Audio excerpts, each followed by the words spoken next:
Ndërkohë që vendi është përfshirë nga protestat kundër qeverisë prej një muaji, ministri i Brendshëm Besfort Lamallari në një lidhje direkte në emisionin live në mëngjes në Vision Plus, deklaroi se është për të vlerësuar menaxhimi i uniformave blu për sa i takon të drejtës së qytetarëve për të protestuar.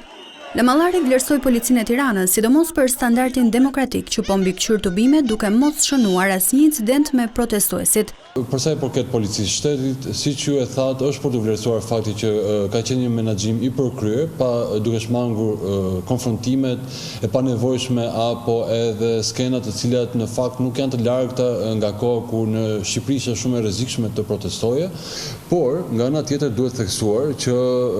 sigurisht ne jemi vigjilent ndaj të gjitha ato elementeve, influencave të ndryshme, të cilat mund të shfrytëzojnë protestën, këtë sentiment publik për arsye të cilat nuk kanë të bëjnë fare me agjendën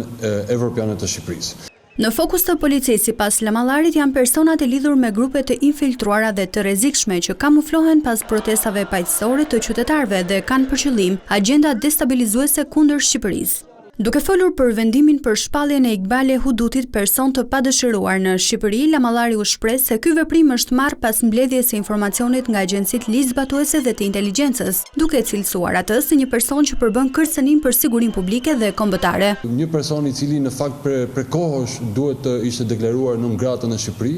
dhe nuk duhet të kishte kurrësi kontakt me qytetarë të ndryshëm në vend. Pasi grumbullova gjithë informacionin të ardhur nga agjencitë ligjzbatuese dhe ato të inteligjencës,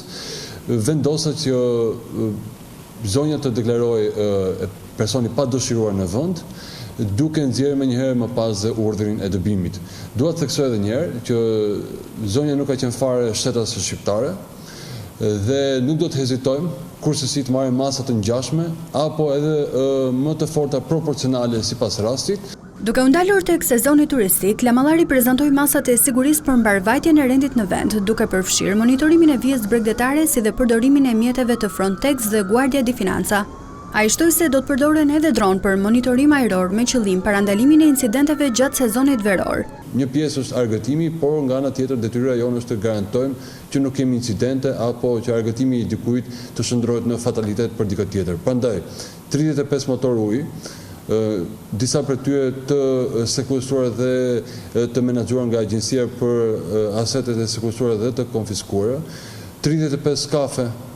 të cilët janë në funksion plot nga Vilipoja deri në Ksamil për të monitoruar vijën bregdetare.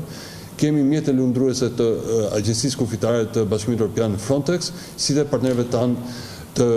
për shumë kohëve Guardia di Finanza. Pjesë e bisedës së ministrit me moderatorët Brikena Prifti dhe Floriana Gëlliu ishte dhe takimet që Lamallari realizoi para pak ditësh në Europol. Ai theksoi se bashkëpunimi i policisë shqiptare dhe agjencive të huaja ligjzbatuese do të vijojë për goditjen e krimit të organizuar.